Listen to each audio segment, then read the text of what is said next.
जी, अस्सलाम वालेकुम स्टूडेंट्स, क्या हाल है? ठीक हैं? कैसी तबीयत है? उम्मीद है आप सब खैरियत से होंगे। अच्छा स्टूडेंट्स, आप सब लोगों को आइडिया है और काफ़ी लेक्चर्स हमने बना लिए हैं इस एक्सरसाइज के 5.2 एक्सरसाइज के। और ये आपका एक्सरसाइज 5.2 का लास्ट वाला क्वेश्चन है, क्वेश्चन नंबर 6। और मैं आपको पहले भी ये बात बता चुका हूँ कि अगर आप इस एक्सरसाइज को अच्छे से करना चाहते हैं तो आपने एक छोटी सी आप लोगों से रिक्वेस्ट है कि आपके पास जो 5.1 एक्सरसाइज है उसका क्वेश्चन नंबर 3 और क्वेश्चन नंबर 4 उसको आप एक दफ़ा लाजमी देख लें। मैंने जो वीडियोस उसकी अपलोड की हैं तो उनको आप एक दफ़ा लाजमी देख लें ताकि आपकी ये एक्सरसाइज 5.2 है वो आपको अच्छे से समझ आ सके और आप इसमें से जो आपको बोर्ड के अंदर इंशाल्लाह एक लॉन्ग क्वेश्चन आएगा वो आप अच्छे से अटेम्प्ट कर सकें। तो मैं आपको लोगों को एक छोटी गारंटी वाली बात करता हूँ आप लोगों से कि वो ये है कि अगर आप 5.1 एक्सरसाइज का क्वेश्चन नंबर 3 और 4 एक दफ़ा देख लेते हैं, उसको कर लेते हैं, तो आपकी ये जो एक्सरसाइज है इसका काम जो आपका जो आपने क्वेश्चन सॉल्व करने हैं वो 80 से 90% आपके सॉल्व हो जाएंगे। तो चलो बच्चों स्टार्ट करते हैं। बहुत आसान एक्सरसाइज है, बहुत आसान मेथड है। आप सब लोगों ने इसको फॉलो करना है और अच्छे से इसको सॉल्व करना है। अच्छा जी, सबसे पहले देखें, क्वेश्चन पढ़ देता हूँ मैं आपके सामने है। Find minimum and maximum value of z is equal 3x plus y. बच्चों ये एक फंक्शन है, ठीक है, ये आपके पास एक फंक्शन है। Subject to the constants 3x plus 5y greater equal 15 और x plus 3y less equal 9। बच्चों ये क्वेश्चन आपका रॉन्ग है, ये गलत आप क्वेश्चन आपका गलत है, इसको सही कर लें। ये आपके पास आएगा x plus 6y is also greater equal 9। ये वाला आप क्वेश्चन इसको ना पहले तो सही कर लें ताकि आप इस क्वेश्चन को अच्छे से कर सकें। अच्छा, छोटी सी एक बात ये है कि आपकी ये जो बुक है ये नया सिलेबस है तो इसमें काफ़ी ज़्यादा मिस्टेक्स हैं, तो कोई इतना बड़ा मसला नहीं है। आपने मेथड सीखना है तो आपको ये मेथड आना चाहिए, तो क्वेश्चन कोई भी हो सकता है। लेकिन जो नई बुक्स आ रही हैं तो उसमें ये करेक्शन है, ये 6y लिखा हुआ है और ग्रेटर इक्वल 9 है। तो जो पुरानी बुक्स है उसमें ये 3y लेस इक्वल 9 था, तो वो नहीं हम करेंगे। ये वाला जो न्यू बुक्स है तो उसको हम फॉलो करेंगे। अच्छा जी, अब बच्चों आपके पास ये नेक्स्ट लिखा हुआ है x greater equal 0 and y greater equal 0। अच्छा जी, अब इसका जो लिंक है ये हम जब ग्राफ बनाएंगे उसमें मैं आपको समझाऊंगा। तो फिलहाल हमने लिखा क्वेश्चन का सोल्यूशन ये है कि given that z is equal 3x plus y. इसको ना बच्चों मैंने नाम दे दिया स्टेरिक का। ये मेरे पास एक स्टेरिक है, ठीक है। तो आप कोई भी नाम दे सकते हैं, 1 2 3 4 का नाम दे सकते हैं, लेकिन 1 2 3 4 हमने आगे इक्वेशन का नाम रखना है तो इसलिए हमने एक नया नाम स्टेरिक के नाम से इसको रिप्रेजेंट कर लिया। अच्छा बच्चों, मैं क्वेश्चन लिखता हूँ। क्वेश्चन ये है 3x plus 5y greater equal 15।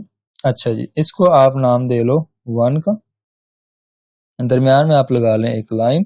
उस साइड पे आप बच्चों दूसरी जो कांस्टेंट दी गई है x plus 6y is greater equal 9 और इसको आप 2 का नाम दे लो, ठीक है।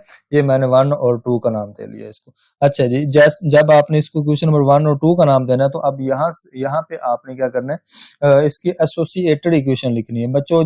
या तो आप इसको एसोसिएटेड का नाम दे लो या फिर आप इसको यहाँ पे नाम दे सकते हैं कोरोस्पोंडिंग का। या तो एसोसिएटेड का नाम दे लो या फिर आप इसको कोरोस्पोंडिंग इक्वेशन का नाम दे सकते हैं। अच्छा जी, एसोसिएटेड इक्वेशन में कुछ भी नहीं है, सिर्फ और सिर्फ आपने क्या करना होता है, जो आपके पास इनइक्वालिटी है उसको खत्म करके आपने उसको बच्चों इक्वल लगाना होता है। तो इसको साथ ही आप बच्चों इक्वेशन नंबर 3 का नाम दे लो। अच्छा जी, सेम इसी तरह से इस साइड पे आपने बच्चों इसको एसोसिएटेड इक्वेशन का नाम देना है। तो ये आपके पास आएगी the associated equation is.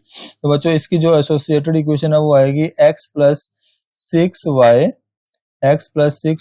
Is equal to 9। तो ये आपके पास इक्वेशन नंबर 4 बन जाएगी, ठीक है। तो ये आपने इक्वेशन नंबर 3 और 4 का नाम दे दिया इसको। तो नेक्स्ट हमारे पास जो एसोसिएटेड इक्वेशंस हैं इनको बच्चों हम सॉल्व करेंगे। तो इसको सॉल्व करने से पहले मैं यहाँ पे हेडिंग दूंगा नेक्स्ट, वो हम हेडिंग देंगे फॉर 2 पॉइंट्स। ये हम लिखेंगे यहाँ पे फॉर 2 पॉइंट्स। बच्चों सेम इसी तरह से हम इस साइड पे लिख लेते हैं हम लिखेंगे फॉर 2 पॉइंट्स। अच्छा, ये आपने फॉर 2 पॉइंट्स का नाम दिया। जब बच्चों आपने फॉर 2 पॉइंट्स का नाम देना है तो एक और लाइन लगा लेनी है आपने, एक इधर और एक इधर।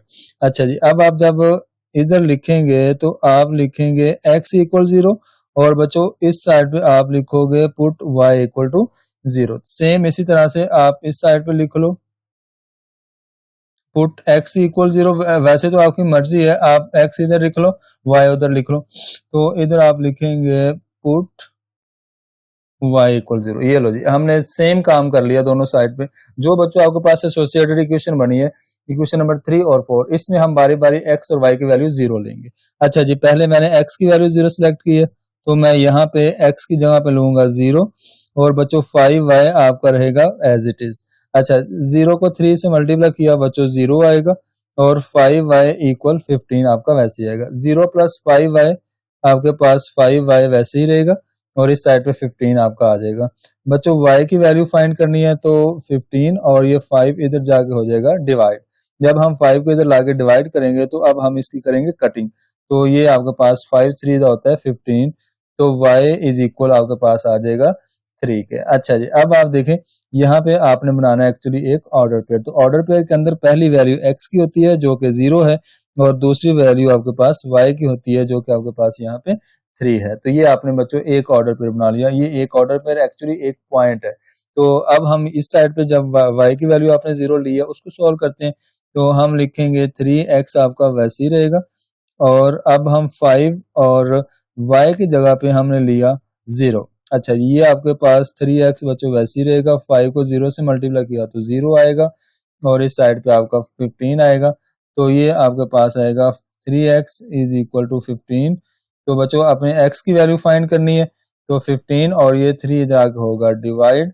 तो इसकी आप कटिंग कर लो, 3 1 और 3 5 15। तो ये आपके पास आ जाएगा x इक्वल 5। तो सेम हम ऑर्डर पेयर बनाएंगे। पहली वैल्यू x की वैल्यू होती है, दूसरी वैल्यू y की होती है। तो x की वैल्यू यहाँ पे 5 हमने फाइंड की और y की वैल्यू हमने ऊपर 0 ली हुई है। तो चलो बच्चों अब हम इसका बनाते हैं ग्राफ। तो पहले हम इन दो ऑर्डर पेयर्स को जो हमारे पास आए हैं, एक्चुअली ये 2 पॉइंट्स हैं, इनका हम ग्राफ बनाते हैं। ग्राफ की हेडिंग देनी है। जब आपने ग्राफ की हेडिंग देनी है तो आपने यहाँ पे इस तरह से एक सीधी लाइन लगानी है, ये ठीक है, और एक लाइन बच्चों आप लगाएंगे इस तरह से, ठीक हो गया। और इसको आप नाम देंगे x पॉजिटिव और इसको आप देंगे नाम x नेगेटिव और बच्चों ये आपके पास आएगा y पॉजिटिव और बच्चों ये नीचे जो है इसको हम नाम देंगे y नेगेटिव। अच्छा बच्चों, ये जहां पे ये दोनों आपके पास ये दोनों लाइंस इंटरसेक्ट कर रही हैं, x एक्सिस और y एक्सिस, बच्चों इसको बोलते हैं ओरिजिन। और इस ओरिजिन में यहाँ पे x की वैल्यू और y की वैल्यू बच्चों 0 0 होती है। x की वैल्यू भी 0 होती है, y की वैल्यू भी 0 होती है। अच्छा बच्चों, आपके पास ये देखो पहला जो ऑर्डर पेयर है वो है 0,3। तो 0,3 का मतलब x की वैल्यू आपके पास 0 है और y की वैल्यू आपके पास 3 है। तो x की वैल्यू 0, हमें x एक्सिस पे नहीं जाना, y की वैल्यू आपके पास 3 है तो हम इस साइड पे मूव करेंगे। इसको आप 1 का नाम दे लो, इसको आप 2 का नाम दे लो, इसको आप 3 का नाम दे लो, ठीक है। तो ये यही आपके पास बच्चों पॉइंट आएगा जिसका हम नाम रखेंगे 0,3, ठीक है। तो अब दूसरा पॉइंट आपके पास जो है वो है 5,0।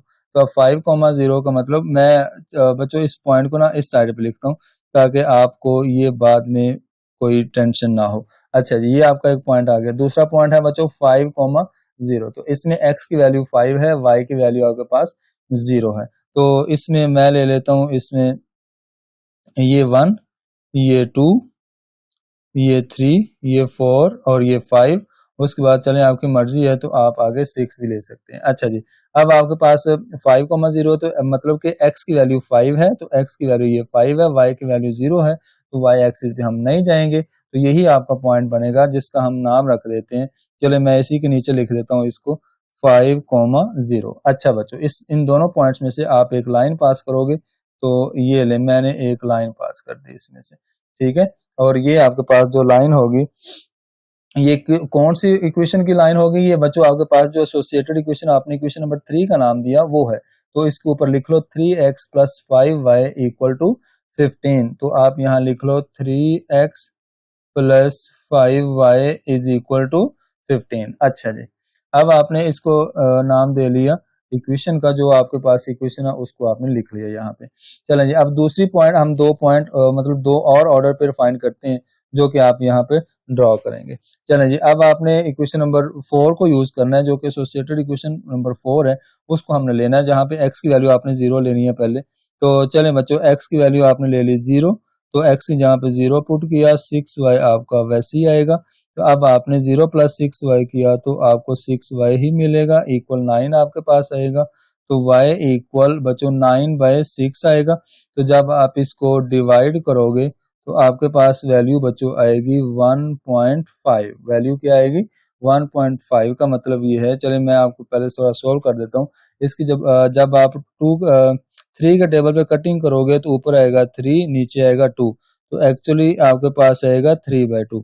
तो वैसे तो आपका ऑर्डर पेयर यही है, तो आप इसका ऑर्डर पेयर जब मुकम्मल लिखोगे तो x की वैल्यू 0 है, y की वैल्यू आपके पास है 3/2। लेकिन एक बात आपको मैं बता दूं for your kind of information, उसमें ये है कि 0 और 3/2 जो है ना बच्चों फ्रैक्शन है, तो फ्रैक्शन को हम ग्राफ के ऊपर ड्रॉ नहीं कर सकते, तो हम क्या करते हैं इसको डेसिमल पॉइंट में ले जाते हैं। जब आप इसको डिवाइड करेंगे तो वो बनेगा 1.5। तो बच्चों 1.5 जो वैल्यू है वो आपके पास y की वैल्यू है और 0 आपके पास x की वैल्यू है। तो नेक्स्ट हम उस साइड पे y की वैल्यू जहां आपने 0 ली है उसको सॉल्व कर लेते हैं। तो बच्चों आपने x वैसे ही रखना है यहाँ पे। जब आपने x को वैसे ही रखा तो y की जगह पे आपने लिया 0, तो इस साइड पे 9 आपका वैसे ही आएगा। तो x प्लस, तो 6 को 0 से मल्टीप्लाई किया 0 इक्वल टू 9, तो x इज इक्वल आपके पास आ जाएगा 9 के। तो बच्चों आपके पास जो ऑर्डर पेयर बनेगा, एक आपके पास x की वैल्यू आएगी 9, y की वैल्यू आपके पास आएगी 0। तो अब हम इन दो ऑर्डर पेयर्स को यहाँ पे ग्राफ के ऊपर बनाते हैं। तो एक देखें आपके पास जो ये जो पहला ऑर्डर पेयर है वो आपके पास है 0,1.5। 0,0 का मतलब x की वैल्यू 0 है और y की वैल्यू 1.5 है। तो बच्चों 1.5 का मतलब ये है कि ये आपके पास 1 है और ये आपके पास 2 है। तो इस 1 और 2 का जो मिड पॉइंट होगा ना ये, तो ये वाला बच्चों इसको बोलते हैं 1.5। ये आपके पास बनेगा 1.5, ठीक है। तो यही आपके पास ऑर्डर पेयर बनेगा, इसको मैं इस साइड पे लिख देता हूँ। वो आपके पास बनेगा 0,1.5। तो यही आपके पास बच्चों ये ऑर्डर पेयर बनेगा, और मतलब जो एक पॉइंट है उसको हम थोड़ा सा हाईलाइट कर लेंगे। तो जो दूसरी वैल्यू है, जो दूसरा ऑर्डर पेयर है वो है 9,0। तो उसमें बच्चों x की वैल्यू आपके पास है x की वैल्यू आपके पास है 9 और y की वैल्यू आपके पास है 0। तो मैं अगर इसको थोड़ा सा मतलब कि आगे इस लाइन को लेके जाऊं, क्योंकि 9 है तो हमें थोड़ा सा आगे इसको लेके जाना पड़ेगा। तो ये लें, मैंने इसको 7 का नाम दिया, इसको बच्चों 8 का नाम दिया, इसको मैंने 9 का नाम दिया। तो ये वाला आपका बच्चों पॉइंट बनेगा जहां पे x की वैल्यू आपके पास 9 है और y की वैल्यू आपके पास यहाँ पे 0 है। तो चलें जी, अब ये वाले 2 पॉइंट है, इसमें से मैं लाइन पास करूंगा और इधर से हमारा ये वाला पॉइंट है और इधर से हमारा ये वाला पॉइंट है। चलें जी, इसमें से हम जब पास करेंगे तो मैं इस तरह से बनाऊंगा।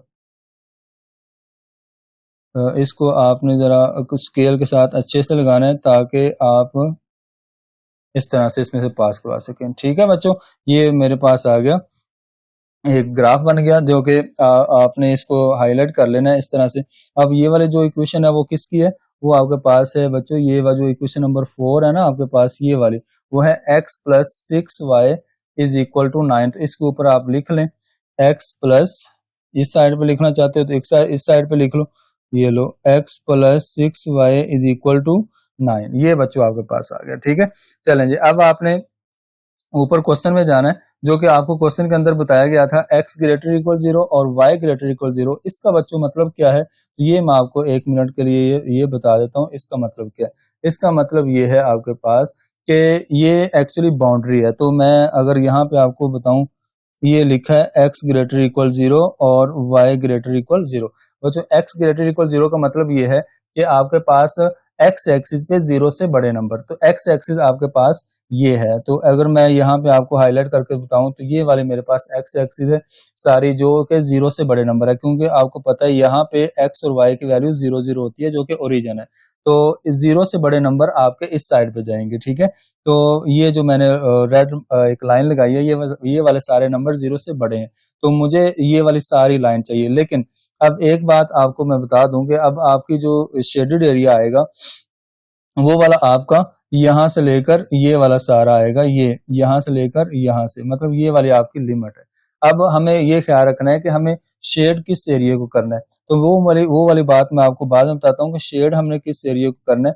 तो आप फिलहाल ये देखें कि x ग्रेटर इक्वल 0 का मतलब ये है कि हमने ये यहाँ 0 से लेकर ये वाले सारी वैल्यूज है हमारे पास, और y ग्रेटर इक्वल 0 का मतलब ये है कि y एक्सिस पे 0 से बड़े नंबर, तो आपके पास ये ऊपर ये वाले सारे नंबर जाएंगे, ठीक है, ये वाले हैं। फिलहाल मैं आपको सिर्फ ये इतना बता रहा हूँ कि ये वाला फर्स्ट क्वाड्रेंट जिसको बोलते हैं, ये हमारी लिमिट बाउंड्री रहेगी, ठीक है।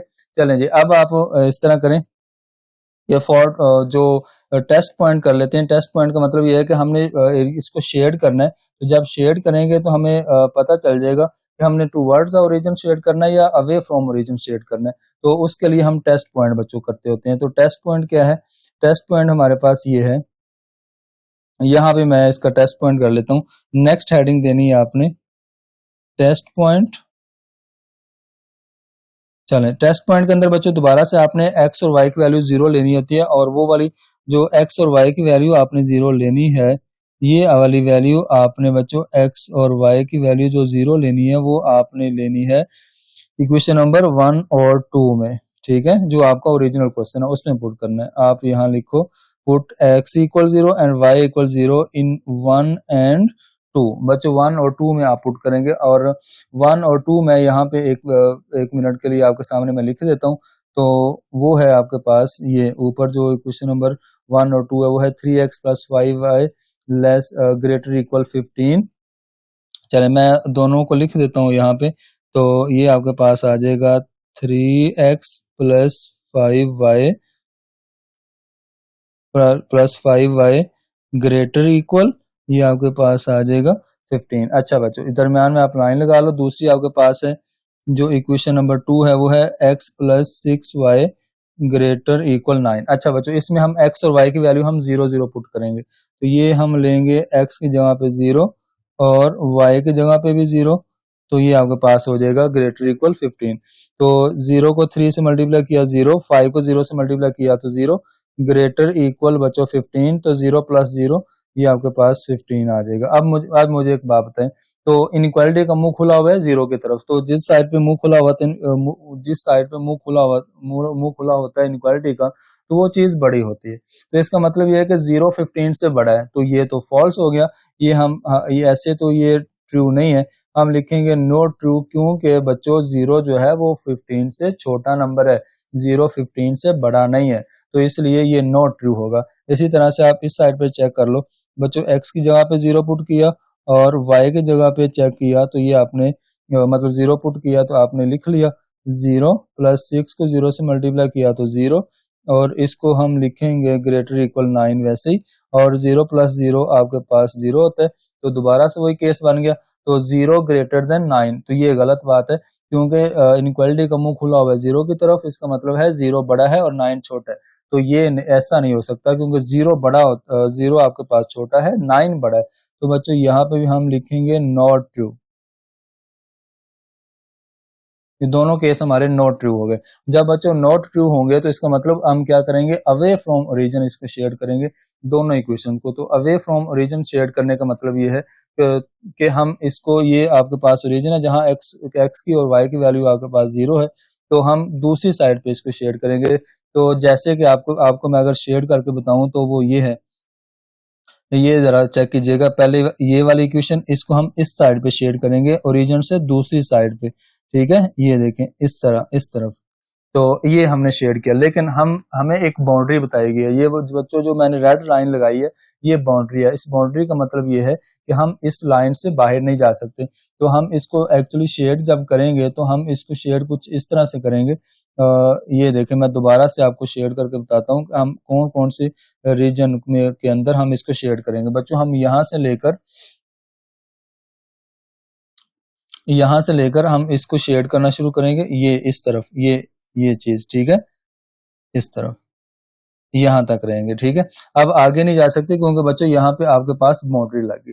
अब दूसरा हम चेक कर लेते हैं, दूसरी जो वो भी नॉट ट्रू है, तो वो वाली इक्वेशन जो है उसका भी हम ग्राफ जब मतलब कि इसको शेड करेंगे तो हम इसको शेड करेंगे इस तरफ, ये यहाँ से शुरू करेंगे, ये बच्चों हम इसको शेड करेंगे इस तरफ, ठीक है। तो ये हम शेड जब कर लिया आपने इसको, तो इसी तरह से हम शेड करेंगे। और क्योंकि आपके पास ये लिमिट लगी, लिमिट का मतलब है बाउंड्री लगी हुई है कि हम इस रेड लाइन से इधर नहीं जा सकते, तो इसी तरह हम ये जो लाइन लगी है यहाँ से हम नीचे नहीं जा सकते, ठीक है। तो ये आपके पास बच्चों शेडेड एरिया बनेगा, ये वाला, ठीक है, ये ऊपर ये यहाँ से लेकर ये वाला ऊपर शेडेड एरिया बनेगा।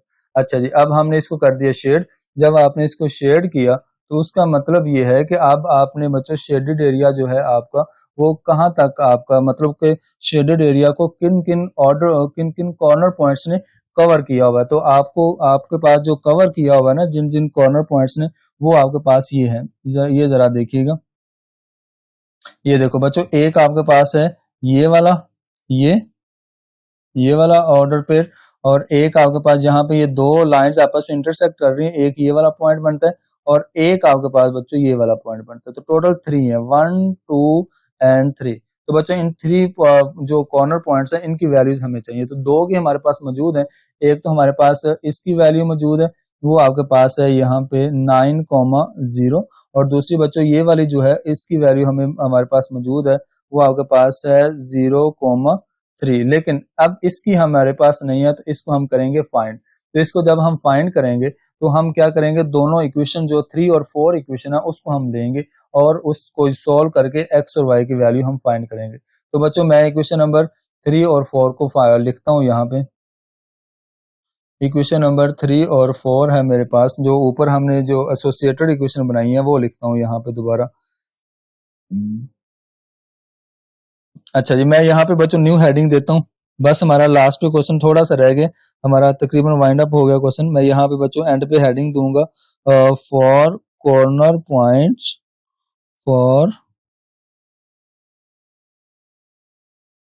Corner point. ये लो जी, ये मैंने कॉर्नर पॉइंट की हेडिंग दे दी। नेक्स्ट बच्चों, कॉर्नर पॉइंट की जब हम हेडिंग देंगे तो हम लिखेंगे यहाँ पे इक्वेशन नंबर 3 और 4 लिखेंगे।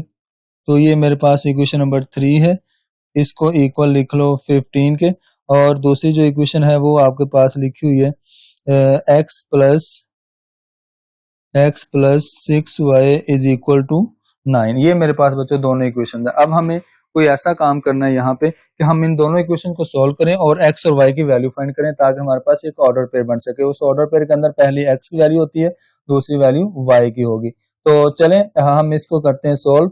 तो जब हम इसको सॉल्व करेंगे तो बच्चों मुझे एक बात बताओ कि अगर हम इन दोनों इक्वेशन को सॉल्व करना चाहते हैं, तो जो इक्वेशन नंबर ये नीचे वाली जो कि हमारे पास इक्वेशन नंबर है 4 और ये वाली इक्वेशन नंबर आपके पास 3 है। तो बच्चों इक्वेशन नंबर 4 के अंदर मेरे पास जो x का कोफिशिएंट है वो है 1। तो अगर मैं x के साथ लिखा हुआ है 1, तो 1 की जगह पर अगर हम 3 बना लेते हैं, 3 ले आते हैं, तो फिर दोनों इक्वेशन को हम करेंगे माइनस। जब दोनों इक्वेशन को माइनस करेंगे तो x वाली टर्म कट हो जाएगी, तो y का हमें आंसर मिल जाएगा यहाँ से। तो चलें यही तरीका अपनाते हैं। तो मैं क्या करता हूँ, मैं यहाँ पे लिखता हूँ multiply by 3 to equation number 4, और बाद में बच्चों लिखूंगा देन सब्ट्रैक्टिंग, और बाद में हम इनको कर देंगे माइनस। बच्चों जब बाद में माइनस करेंगे तो वो देखते हैं क्या होगा। बच्चों ये जो इक्वेशन नंबर 4 है ना, इसको मैंने 3 के साथ करना है मल्टीप्लाई, सारी इक्वेशन को थ्रू आउट। तो मैं इक्वेशन नंबर 3 को फिक्स रखूंगा, 3x plus 5y equal to 15। और बच्चों जो इक्वेशन नंबर 4 है उसको मैंने 3 से मल्टीप्लाई किया तो ये बन जाएगा 3x, और 6 को 3 से मल्टीप्लाई किया तो ये बनेगा 18y, और 9 को 3 से मल्टीप्लाई किया तो ये बच्चों हो जाएगा 27। 9 को 3 से मल्टीप्लाई किया तो ये आपके पास आ गया 27। अब मैंने इनको करना है माइनस, माइनस और माइनस। तो ये 3x से हो गया कट, और -18 और A5 -18 बच्चों ये मेरे पास आएगा -13y इज इक्वल टू 15 -27। तो बच्चों ये मेरे पास आ जाएगा -12 -12 आ जाएगा। ठीक है, तो अब बच्चों दोनों साइड पे आप इस तरह करें कि ये जो -12 आपका ऊपर रहेगा और -13 इधर आके हो जाएगा डिवाइड। जब हम इसको डिवाइड करेंगे तो माइनस माइनस से कट हो जाएगा, तो बच्चों आपके पास y की वैल्यू आएगी 12/13। अब हम इस वैल्यू को आपकी मर्जी है क्वेश्चन नंबर 3 में पुट करें या क्वेश्चन नंबर 4 में पुट करें, तो आपको x की वैल्यू मिल जाएगी। तो मैं यहाँ पे इसको पुट करता हूँ, ये लो जी, मैं लिखता हूँ पुट इन, चलो मैं इक्वेशन नंबर 4 में पुट करता हूँ, ये लो जी equation number 4, put in 4 equation आपके पास है x + 6y is equal to 9। ये मेरे पास इक्वेशन नंबर 4 है, x + 6y is equal to 9। चलो जी बच्चों x की जगह y की जगह पे उसकी वैल्यू पुट कर दो। जब हम y की जगह पे उसकी वैल्यू पुट करेंगे तो x + 6 y की वैल्यू है 12/13 इक्वल टू 9। अच्छा जी बच्चों, अब आप इस तरह करें कि ये जो आपके पास लिखा हुआ है ना 12 को 6 से मल्टीप्लाई करो, 12 को 6 से मल्टीप्लाई करते हैं तो बच्चों होता है 72 को ओवर 13 इक्वल टू 9 आपका वैसे ही आएगा। अच्छा जी, अब आप ये 12 और 72/13 इसको बच्चों आप दूसरी साइड पे ले जाओ और 9 में से कर दो इसको माइनस, तो ये हो जाएगा 9 - 72/13। अच्छा जी बच्चों, यहाँ पे आप इसका एलसीएम ले लो, तो 9 के नीचे आप 1 ले लो क्योंकि डिनोमिनेटर आपके पास 1 होता है हर नंबर का। तो बच्चों 13 को 1 से मल्टीप्लाई किया तो 13 आपका आ गया। एलसीएम दोनों डिनोमिनेटर मल्टीप्लाई किया तो 13 बनता है। अच्छा भाई, अब क्रॉस मल्टीप्लाई कर लें। जब आप बच्चों क्रॉस मल्टीप्लाई करेंगे 13 को 9 से मल्टीप्लाई करोगे तो ये आपके पास आएगा 117 माइनस, तो ऊपर 72 वैसे ही आएगा क्योंकि 72 को 1 से मल्टीप्लाई किया तो 72 वैसे ही आएगा।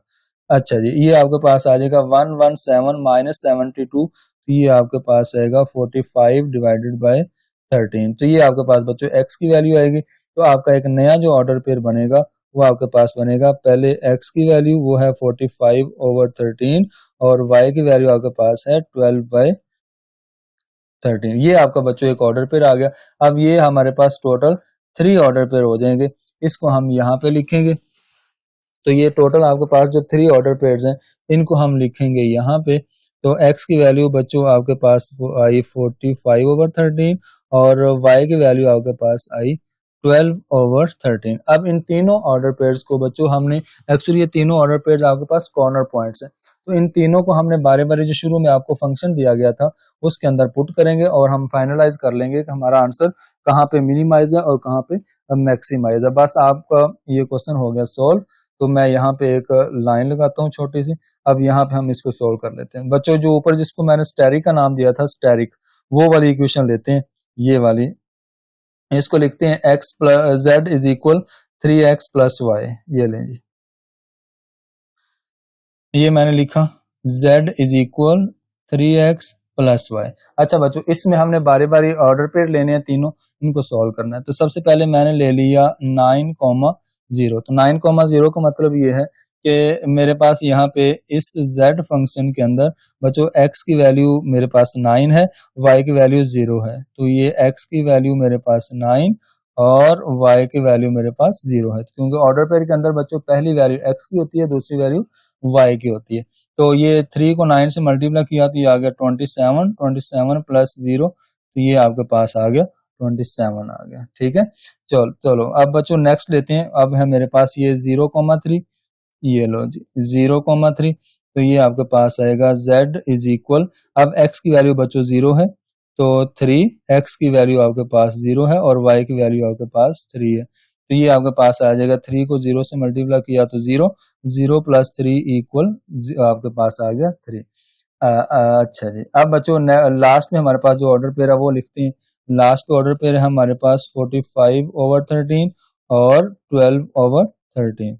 अच्छा जी, z लिखते हैं, z इज इक्वल अब बच्चों देखो x की वैल्यू 45/13 है, तो ये 3 वैसे ही रहेगा, और आपके पास ये आएगा x की जगह पे आएगा 45/13 प्लस y की वैल्यू बच्चों 12/13 आपके पास वैसे ही आएगा। ठीक है, इसको कर लेते हैं सॉल्व। तो जब हम सॉल्व करेंगे तो 45 को 3 से मल्टीप्लाई किया, तो बच्चों 45 को 3 से मल्टीप्लाई किया तो ये बन जाएगा 135/13 आपका वैसे ही, और इधर 12/13 आपका वैसे ही आएगा।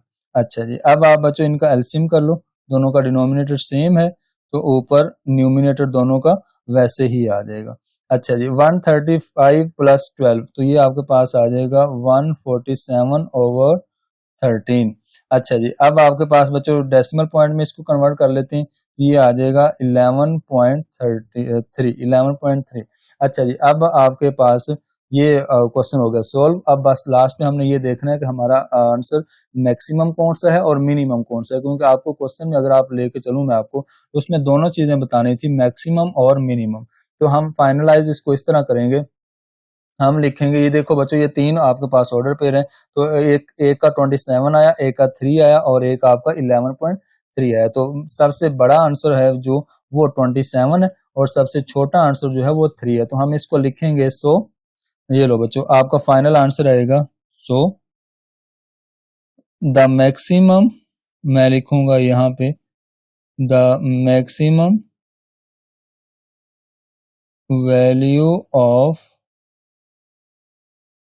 Function, the maximum value of function is 27 at the corner point,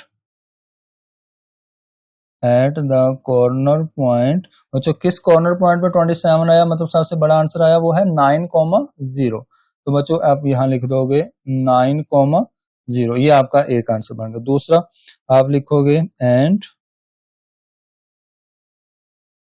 the minimum, बच्चों दोनों बताने थे, the minimum value of function is, the minimum value of function is 3। ये देखो ना, सबसे छोटा आंसर आपका बच्चों आया 3, और किस ऑर्डर पेयर पे आया, वो आया 0,3 से। तो हम लिखेंगे so the minimum value of function is 3 at the corner point,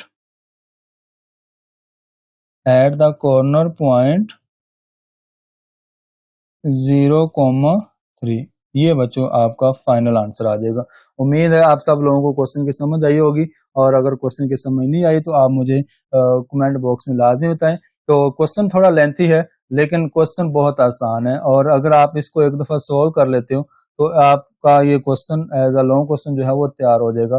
तो बहुत आसान है, यहाँ पे आपने समझा, थोड़ा आपको मुश्किल लगा होगा, मतलब मुश्किल लगने का मतलब ये है कि थोड़ा लेंथी लगा होगा। जब आप खुद सॉल्व करेंगे तो आप चलते रहेंगे और इस क्वेश्चन को इजीली सॉल्व कर लेंगे। तो ओके जी, अल्लाह हाफिज, अपना ख्याल रखिएगा, मिलते हैं इंशाल्लाह नेक्स्ट वीडियो के साथ।